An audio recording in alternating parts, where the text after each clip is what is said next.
process of buying a home right now, but you're finding yourself about to be in a bidding war. Now, bidding wars are really, really common in hot sellers markets. And during the past couple years, at this time I'm filming this in 2023, we have been seeing a ton of bidding wars. Very common. So what can you do in this situation? So a lot of people, if they can, instantly go to the option of being like, okay, I'm just going to throw money at the bidding war and see if I can beat out all the other buyers. But sometimes that's not the best decision, and sometimes that's not even going to get you the deal in the end. So I'm going to give you a couple different things that you can do to win a bidding war in this video. So the first thing I want you to focus on is what is truly important to the seller. Now, you might be like, Lauren, that's definitely going to be money. What else would it be? Not always the case. And I've actually found this out the hard way in my career from going through so many different bidding wars. Now, if you are working with a real estate agent, or if the seller is working with a real estate agent, you are going to have to talk to your real estate agent about doing this, because some real estate agents don't truly understand this. And I've also found this out the hard way, because whenever I'm working with buyers that are in a bidding war, the first thing I do is go to the agent representing the seller and talk to them about what their client actually needs and wants from this deal. Because there are so many times where the terms, meaning the actual details of the deal, that could be time, that could mean percent down, is more important than the actual purchase price of the home. So you're not going to know these things unless your agent talks to their agent, or you're able to get it out of the seller if you're doing a deal directly. That's the only way that you're going to be able to figure out what's important to them, is literally just to ask. It's not something that's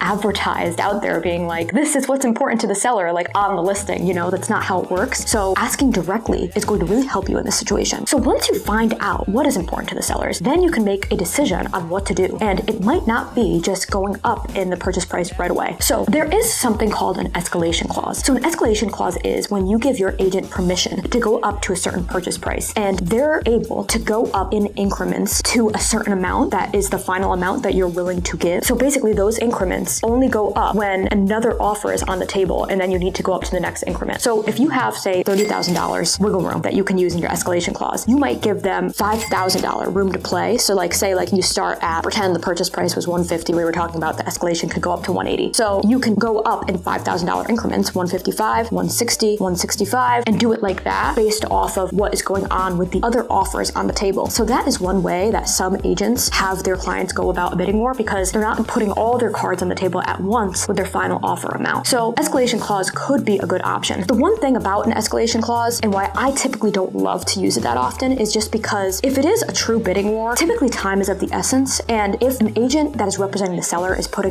time of the essence on the table, they just want to get the deal wrapped up and under contract as fast as possible, by the time you get through the escalation clause, it might be too late, and you might lose just by someone who is willing to go to that number right away. So that is something that you need to be aware of. Now, another thing that you can do is waive the home inspection contingency. Now, I don't like to do this, but I have done it before, and I always put the decision in my client's hands if they're comfortable doing this or not. Because if you waive the home inspection and then you find something majorly wrong at the home inspection, you cannot use that as a way to back out of the contract. So I typically don't ever like doing this option, because I think that the home inspection is an opportunity for you to take a closer look at the home with a professional, and I don't think that you should just basically blindly trust that everything is okay in a home. So however, this is a very, very popular way to get ahead when there's a lot of other offers on the table. Honestly, in a bidding war, this is done very, very often. Now, what you can also do is waive the appraisal contingency if you're getting a mortgage loan. So what does this mean? When you waive an appraisal, it basically means that no matter how much the bank says the home is worth, you're still willing to pay the difference. So if an appraisal is done on a home and the purchase price was $450, however, the appraisal came back as the home only being worth $420, somebody has to make up that difference of the $30K. If you're waiving the appraisal contingency, you're basically saying that you're willing to pay $30,000 cash to make up that $30,000 difference between the appraisal amount and the purchase price that the seller wants. This isn't as common because it's very, very hard to do. And if you're getting a mortgage for a certain amount, it's most likely because you don't have a ridiculous amount of cash to put down. So it might not be an option for you. I have seen sometimes people were able to get that money from family or something like that, where they're able to put down that extra amount. However, this is really something that is really, really, really risky, because you have to make sure that you have that money, and you don't know what that appraisal amount is going to be until the appraisal is done. So this is definitely less common than waiving the home inspection, but it could be an option too if you really, really want the home and have that backup plan ready to go. But only do that if you have that backup plan prepared. Another thing that can be done with a contingency is waiving the mortgage contingency. You might be thinking, okay, this sounds really, really similar to waiving the appraisal, but here's the difference. So if you're waiving the mortgage contingency, a way that a buyer can get out of purchasing a home without losing their deposit is if they're getting a mortgage and they don't qualify for the mortgage and they're not approved for that loan. Then the deal is dead pretty much, and the deposit, the initial deposit that the buyer put down, is given back to them because they didn't get the loan and the home purchase was contingent on them getting that mortgage loan. So in this situation, when you're waiving that mortgage contingency, you are basically saying that if I get denied by the bank, I am still promising the seller and agreeing to, in contract, to purchase this home. So then you're thinking, wait a second, how is that done? Because I can't get a mortgage loan. So this means that you were basically relying on cash. So this situation, probably the least ideal out of all of them, unless you have an extreme backup plan, because now you need to be able to figure out how to do a cash deal. Who does this work for? Typically, this works for somebody who already was probably going to do a cash deal to begin with and just wanted to get a mortgage loan on the property. And then when they didn't qualify or something happened with a loan, so as a backup plan, they were like, okay, I'm just going to purchase with cash. That's typically the only person that this works for. This is so rare and ideal because it's very, very extreme. It's probably the most extreme option out of all of them. So I definitely don't recommend this unless you could have already purchased the property in cash or had another way of purchasing the property in cash through somebody you know. Now, the last thing that I'm going to mention here in this video is, of course, the first thing I mentioned, which is increasing the price. An escalation clause also does increase the price, so I just want to make that clear, but you could just go straight to your final number. So in that first example, when I said that the offer was $150, but you can't offer $180, you could just go straight to that $180 number. So I just wanted to give you some other options besides just going to that final purchase price, because you can get creative. Now, I also said in the beginning of this video that terms is something that could be more important to the seller. So let's give you an example of something with terms that might make a deal better than others. People typically assume that the sooner the better.